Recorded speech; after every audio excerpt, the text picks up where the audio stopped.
The first speaker is Wiesenberg. He's currently the CRO of Lucia. Prior to this, he's worked at companies like SimilarWeb, Oracle, ClickTail. And today he's going to be discussing the 4 types of sales engagements that impact the modern world and has had the art of the sale. Without further ado, I'd like to hand over the mic to Avi, and please take it away. Morning. It's a little bit early, but thankfully I brought my team who bought me a coffee. Coffee's for closers. So I don't know whether we can get that to disappear. I got it. So first and foremost, I recognize quite a few faces in the room. Those of you who I don't know, I'm looking forward to getting to know. I brought most of my team here purely for moral support, and also so that instead of having to do a training session in my first week in the company, I can just do it here and get my training over and done with in the morning. So basically, I've been working in sales for quite a while. I want to give you a little bit about me. I've been over 13 years in sales. I started actually in what used to be called inside sales in Oracle in Dublin, in Ireland. The Irish are probably the best people to learn sales from because they have an incredible ability to drink and be incoherent most of the time anyway. So you learn how to tolerate the alcohol and actually be amiable, and people like you in it, and it was great fun. And I was working in what was called inside sales at the time, which I think is different to what inside sales is today. I was supporting sales reps in the office in the UK, and I was on the phone supporting them and doing the smaller deals. I quickly got promoted, moved back to London, worked financial services, wandered up and down the city of London selling very big license deals for Oracle to banks. My wife, who's American, wanted to make Aliyah. We made Aliyah about 9 years ago now. And I walked into ClickTail on day one. For people that don't know my story, I walked into ClickTail in a pinstripe suit in the middle of spring. And I get to this interview pouring with sweat. And I didn't realize it was a 12-man startup. And the VP sales is sitting there in like a cut-off vest top. The CEO is sitting there in a pair of jeans and a t-shirt, and I'm there in a pinstripe suit. And I had no idea what the Israeli startup ecosystem was like. Thankfully, ClickTail was an amazing company. There's a few people here who grew up through that time in ClickTail. It was an incredible experience. We grew it to about 25 million in revenue from about $500,000. I went to Apsi for a year, and then eventually I went to SimilarWeb, where I was for the last 3.5 years. Where I was heading international sales, so everything outside of the US and the EMEA market, had a very big business in Japan, very big business in China. And 4 days ago, I started at Lucia. If you haven't heard of Lucia, there we go. If you haven't heard of Lucia and you're a sales guy, then either we're doing a very bad job or you're doing a very bad job. So Lucia is the largest B2B contact search engine and database in the world. We have over 1.7 billion records, and we have the ability to show you the specific phone number and email of the person that you're looking for. So if you're an SDR, if you're a sales guy and you need to get hold of someone, the best tool and the best thing that you have as a salesperson is the telephone, and you can use it with us and we can help you do that. So that's Lucia, and actually, what's very exciting is we're giving away free Lucia credits. So Ellie asked me if we would put something together for you guys. If you haven't used Lucia before, we have cards, so find Vered or Tal at the back. They have credits. If you haven't used Lucia before and you sign up, you get 50 free credits. If you are an existing Lucia customer, we will still give you 20 free credits. So use it, enjoy it, and find the people that you want to speak to. So I'm the first speaker of the day, which is always a little bit daunting, but on the plus side, it means that no one has said what I'm going to say yet. However, some of you may already know it, and I think it's possible, because we're all sales guys, and we've all heard the same regular sales spiel about what we do and how we do it. So first and foremost, what is sales? Right? Why do we even exist? And I don't believe anyone in this room grew up thinking, when I grow up, I want to be a sales guy. No one did that, right? It's Purim today, all the kids dressing up as doctors and firemen and nurses and everything else. No one's dressing up as a sales guy because it's not particularly exciting, right? Generally, my friends think that what I do for a living is drink, which is somewhat true. My mum thinks that I'm incredibly important. Society, and I think this is the most significant one, society still views us as dodgy second-hand car sales guys, right? We're the guys who are there, who are trying to shift you a pile of crap, and it's just awful, right? Actually, the customers still think that you're trying to rip them off and just counting the money. Personally, I view myself as this hunter in the field trying to round up the cats. And actually, in reality, I spend most of the day, well, I used to spend most of the day staring at Salesforce thinking, how the hell am I going to hit my number? Now I spend most of the day staring at HubSpot thinking, I don't know what the hell's going on inside HubSpot. This is awful. I'm thinking, how the hell am I going to replace HubSpot in the next 3 days? So everyone loves to hate us, and I think it's one of the most significantly problematic things about being in sales, right? I love this cartoon because I think this is how, and by the way, just out of interest, how many founders are in the room? Okay, great. So I can be quite disparaging towards Israeli founders.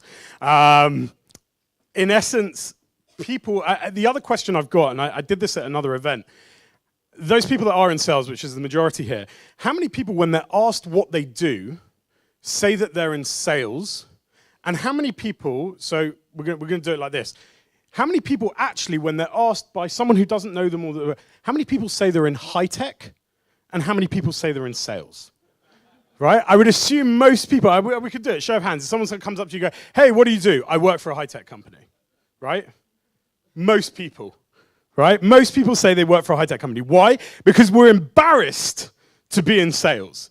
Because society still views us as dregs, right? They still view us the same way they view real estate agents, right? They still view us the same way they view really binary options, Forex. Like, they're viewing sales in the same capacity. And it's just not true.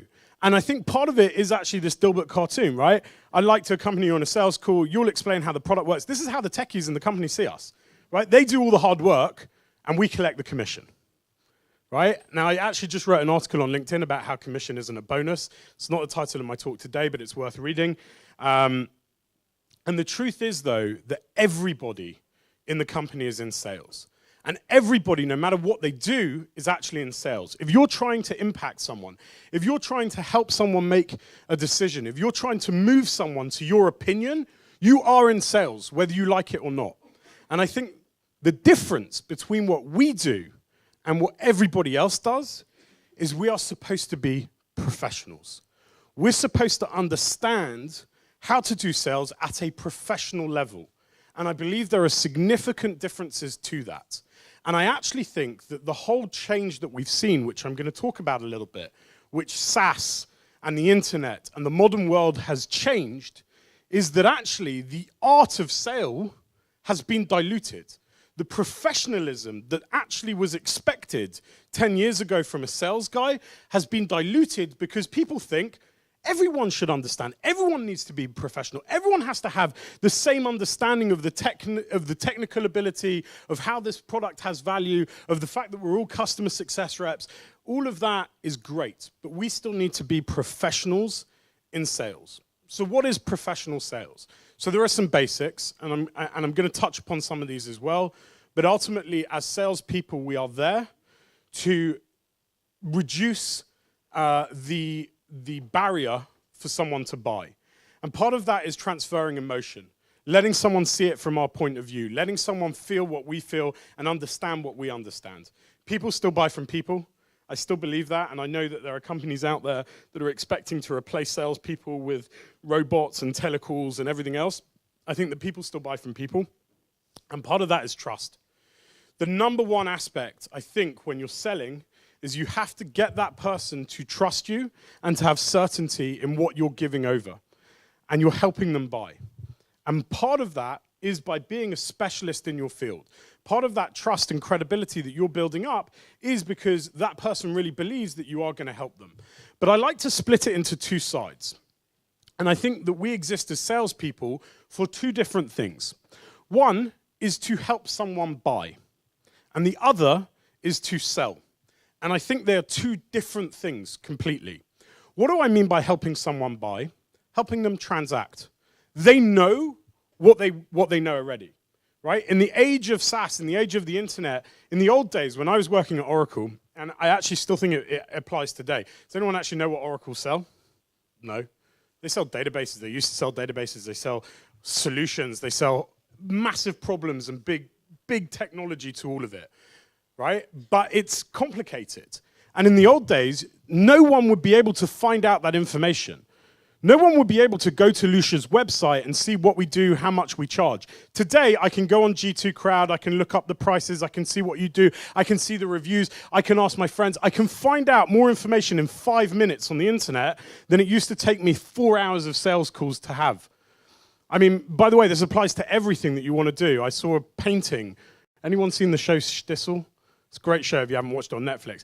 I saw the painting. I really liked the painting. Within 5 minutes, I knew who the artist was. I'd reached out to him on Facebook Messenger. I'd found out that the painting is sitting in the producer's office, got her name and contact details, and she doesn't want to sell the painting.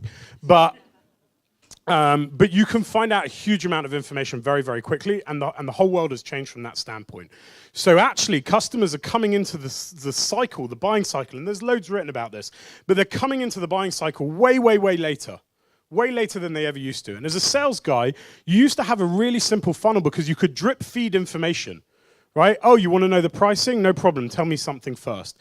You could negotiate all the way through and slowly drip feed the information that the customer needed. I don't know who the competitors are. Oh, have a look at these two. I'm feeding them the information that I wanted to feed them. That doesn't exist anymore. And therefore, actually, sales has evolved slightly where you're just buying. In some circumstances. I'm going to talk about a few different types of sale, but there is a type of sale where the person is coming just to buy something. The other sale is you're actually still selling, meaning you're helping people understand their problems and how to solve them. And what's very interesting about selling is, again, we're now in a situation, we're now in a world where every company cannot survive and knows they cannot survive just by doing what they do today. And they know that if they just do what they do today, they're going to be disrupted. They're going to have a problem. They're going to become the next Kodak, the next Blockbusters. They're going to be dead. And therefore, they know they have to do something. And that applies to every job, every company, every business. The problem is they don't really know what they don't know. And they don't know what to do. And they don't even know what their problem is. But something motivated them that morning to pick up the call and go, that's a really cool technology, whatever it is. I'll ping them an email. I'll find out more. I'll watch a demo. But they don't actually know what their problem is. Therefore, your job is to start selling them. Your job is to start moving them. They're not ready to buy. No, they're nowhere near ready to buy. When they are ready to buy, by the way, they will do a lot of research before they buy. But you're still selling. And you have to understand how that sales has evolved and how that sales has changed. But, and this is the key to, in my opinion, the 4 different types of sale, you need to understand who your customer is and where they are. Are they buying or are they selling? Are they transacting, or are they still in problem discovery? Are they in problem identification? Are they actually at the point where they're ready to hear more? And that will change and evolve the way that you actually sell them. Now, these are 2 excerpts. I don't know whether you can see them particularly well. They were taken on my phone. I apologize. They're taken from a book called The Blueprint of SaaS Organization by a guy called Jacco van der Kool. The book is incredibly expensive for the 50 pages or so that it is, but it's a brilliant book that outlines what a SaaS sales organization should be and how SaaS has evolved the way of traditional sales. Now, it's interesting because I'm looking in the room, a lot of people here don't even know what a license sale is, okay? A license sale was what technology used to be sold as. A license sale, if you will, was we used to sell a perpetual software license. That meant that when you bought the rights to use a database license, it was forever, right? And it was very expensive. And as long as you paid your 22% support and maintenance every year, you would be sent the patches and the updates to make sure that this product still worked. Okay, and it was incredible. Do you know why? Because we had something amazing. It was called shelfware.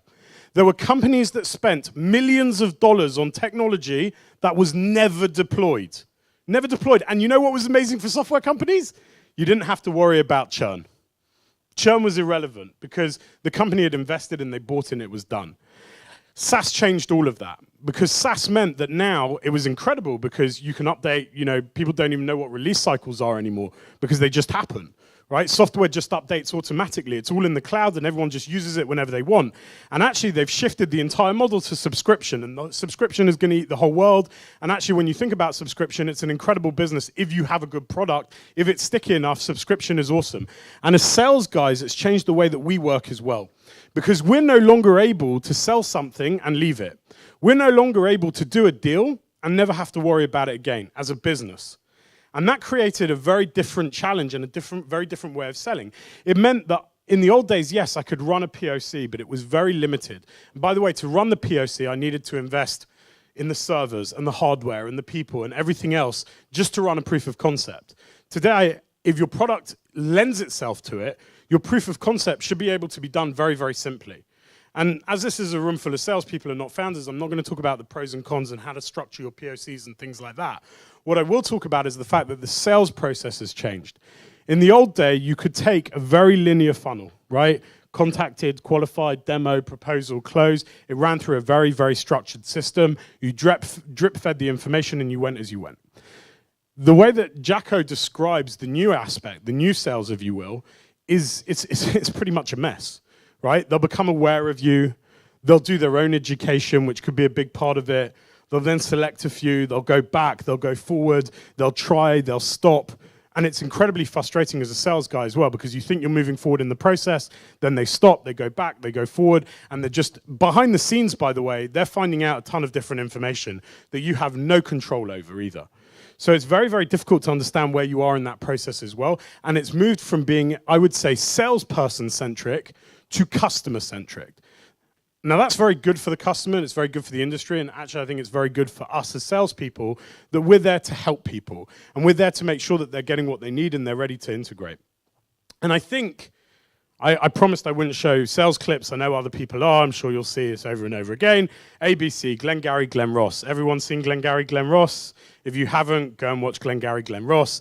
Incredible film, ABC, old school sales. Always be closing, right? But I actually think that the ABC of sales has changed. I think it's evolved. And I really like the way that Daniel Pink, who wrote a great book called Drive about motivation, he wrote another great book called To Sell is Human. And he redefined the ABC of selling from always be closing to attunement, buoyancy, and clarity. And I'll kind of help you understand them, but he said, everybody's a sales guy. Everybody's trying to move someone. Everybody is trying to get someone to see things from their point of view. The first one is attunement. Get out of your own head, right? See it from the other person's perspective. Find common grounds. Connect with the seller. Connect with the customer. And be customer-centric. You want to see it from their opinion. You, in essence, do not represent your company. You do not represent your product. You do not represent your commission check. You represent them. And as long as you believe that there is value in what you're selling and it's a good fit for the customer, you can get on the same page with them by being empathetic, by relating to their problems, by doing what you need to do. The second one is buoyancy. And this, I think, is actually more about character and probably the most subjective piece within all of it, which is you will get knocked down as a sales guy. You will get people that won't respond to your emails. You will get people that won't respond to your phone calls.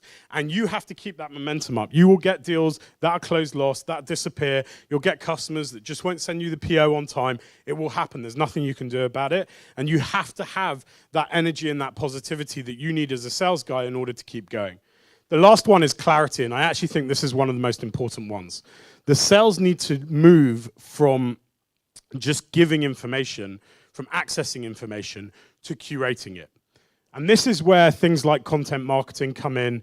This is where things like sending the customer the right piece of information, sending them something that's going to give them value. I'll give you an example for Lucia. One of the big things that I want to change at Lucia is I don't want us just to say, hey, it's a piece of contact information. This is awesome. I want to talk about how you're going to do your outbound strategy. I want you to think about how you're going to do your inbound strategy. I want you to think about what is your strategy for data integrity within your CRM? And I want to have white papers. I want to be the thought leader in that space.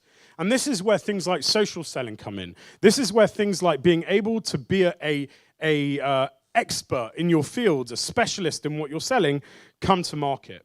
Giving the customer more clarity.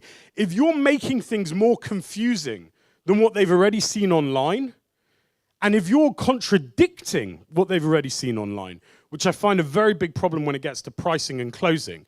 If they're seeing something online that says the price is $50 and you sent them a quote for $500,000, there's a mismatch unless you've been very, very clear as to why it's different. So giving them more clarity, not more confusion, is very important. Now, I want to try and define it as basically 4 different types of sales, and you may agree or disagree. This is just something that I've been thinking of. Transactional, solution, consultative, and relationship.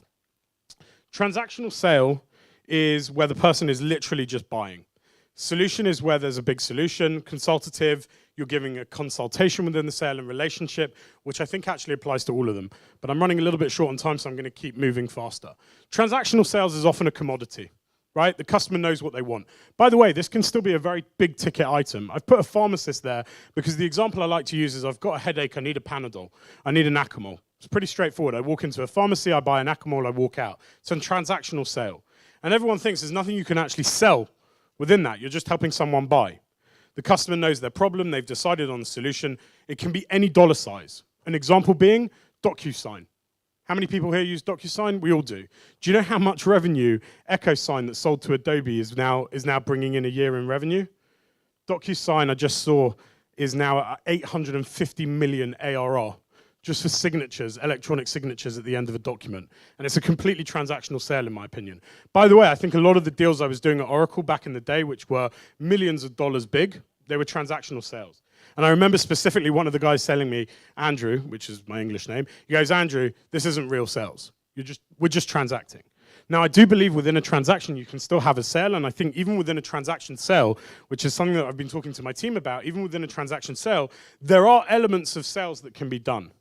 I'll give you an example, and the example I like to run through is the idea of selling a Panadol, right? You can enable the transaction whilst continuing to sell. You cannot block it. You cannot stop the person buying. They've made the decision they want to buy this item, so you have to let them buy it. But you can ask a couple of very, very quick questions. So just to give you an example, hey, I've got a headache. I'd like a Panadol. What type of headache you got? Sharp or throbbing? How long have you had the headache for? By the way, you look like you're in a hurry. You going somewhere? 3 very simple questions. And I can immediately turn around and say, actually, you don't need the Panadol. You need the fast-acting Nurofen because you've got a throbbing headache, which has been going for a while. It's long-lasting and it's fast relief. Oh, and by the way, it's only 5 shekel more. I've just upsold. I've just sold instead of just allowing the transaction to happen whilst not blocking the transaction. So don't be a blocker. Over-exceed on expectations. But you are usually selling to the person, not the company. You're usually not at the stage at a transactional sale where everybody knows it's a problem. So you don't need to start deeply relating to the company's needs. Everyone knows they need DocuSign, right? By the way, the reason to buy DocuSign is because on the last day of the quarter, the guy who needs to sign it is on a beach somewhere and can't get to a fax machine. Actually, that problem's huge, and it's worth a lot. But everyone knows they need it. Everyone knows they should buy it. Everyone trusts the technology already. It's a transactional sale. The next one, and this is the most common type in SaaS, is solution sales. Okay, and I've put up Sandler and Spin and Challenger because I think most of these are based on the premise of someone has a problem. You have to discover what that problem is. You have to understand it. You have to make it bigger. You have to unpeel the onion. But the first question I would always ask in a solution sale, and I think, by the way, 90% of SaaS sales is a solution sale problem. Right? It is, some founder in Israel said, hey, I have a big problem doing this. How do we fix it? I make a solution. And that's it. Now the question is how big that problem is. Does everyone really have that problem? Do you really want that problem to be solved? And by the way, sometimes the answer to that problem may not be just a nice dashboard and a UI that replaces Excel. But does the customer even know that they have that problem? How do they do things today? It's the most common type of sale in SaaS, I think, and I think it's the most easiest to be really, really good at as well.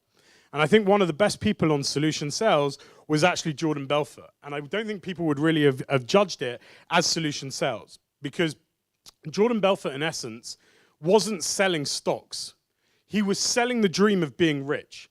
The person's problem was everybody else was getting rich in the market and you weren't, right? So the solution to that was invest with me in someone that you can trust. And I think there's a whole bunch, and we'll send this deck out afterwards, but when you look at the film, my favorite scene in Wolf of Wall Street is sell me the pen, right? And the guy turns around to him, he knew the trick of sell me the pen, and he turned around to him and he goes, write something. You can't sell something without a need. You can't sell something without a problem on a solution sale.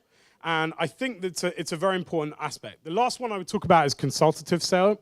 So in consultative sales, I think this is where you get into the $100 million mark. And the reason why I put up a Mercedes-Benz sales guy is very often people don't even think that's a consultative sale, but it can be. If you build the right relationship and want to make sure that the guy knows it. The holy grail is to become a trusted advisor. Now, I had a big argument with my first enterprise sales job interview. I was interviewing with a guy called Dermot O'Leary, heads up Oracle for UK and Ireland. And he said, I put on a slide, I said, to become, my goal is to become trusted advisor status.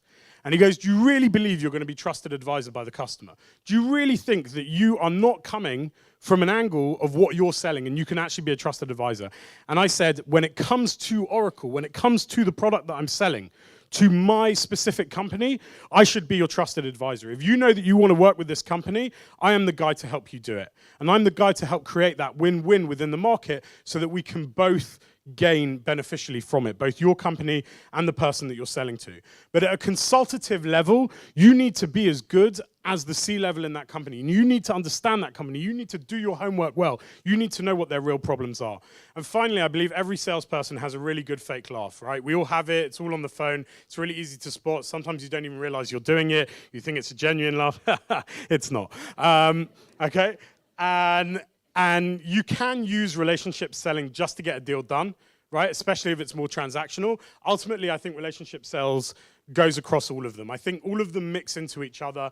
But I think a lot of the sales skills and a lot of the sales tips apply to all of them. Certain things will help in every single type of sale. Credibility and trust, helping the customer understand what the problem really is. I think the foundation, and I was really shocked, I spoke at a couple of founder events, people have never heard of spin selling. People have never heard of real sales methodologies. If I go back to what I said at the beginning, our job is to be sales professionals. How do we end up being sales professionals? We understand it's not just about picking up the phone and being really nice and chatty and smiley and happy and going, oh, I'm going to help you buy. Here, let's go, credit card. Oh, do you want to buy something more? Do you want a few more seats? Do you want this? There's a methodology to it. There are skills that you can learn. There are books you should be reading. There's training that you can be going on to become a professional at what you're actually doing. And I think that's incredibly important. Do your homework properly. Become the specialist in your field. Be brilliant at the subject and the topic and the company that you're selling in order to gain that credibility, but also understand the basics of what sales really is, because it is not just being nice. I think this is one of the biggest problems in sales, and I've run out of time, but in essence, I think this is one of the biggest problems. Everyone's seen this slide about what the project manager said and what the customer wanted and what everyone wanted. I think this is the biggest problem in it, how the sales guy described it and what the customer really needed. In reality, that should be exactly the same thing. Because you shouldn't be selling something that the customer doesn't really need. You should have done that understanding. You should have really understood what's in it for them. And I think this is a really important one. I think there are customer success people in the room. I'm not degrading the value of customer success. I'm not saying customer success isn't important, right? But customer success is not sales. It's not. And this is quite a contentious point because I think there are companies that disagree with this, who have disbanded their entire sales team and they now only have customer success teams. Because it's all about the customer success, and if we treat them well, they're going to buy. You know what? They're not going to buy. You know why? Because they need sales professionals to help them buy and to maximize the revenue and to bring you the deal to get the deal done. We're not going anywhere. Sales guys are not going anywhere. This profession is not going to die. It's as old as cavemen, and it will continue to exist. Yes, it will continue to exist in a capacity when you understand what sales really is. It is not the dodgy car second-hand sales guy. Customer success is not sales, but sales is all about your customer success. You have to have the win-win. You have to be focused on your customer, thinking about your customer, and making sure that you can create the win-win for them. You have to make sure that you are in it for them and your company, and you have to bring the deal. Right? Sometimes the internal sale is even more difficult because you've got so in the head of your customer that actually all of the execs in the company are like, screw you, you just want the discount, you just want to get the deal done, you're only interested in the best thing for the customer. By the way, the customer thinks that you're only interested in your company. So you're the one that has to be that bridge. You're the middleman, and you have to make that partnership really work between the two of them.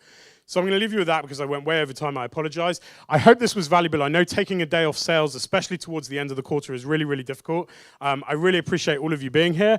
And I'm here. Don't forget your free Lucia credits at the end. And thank you very, very much. Have a great day.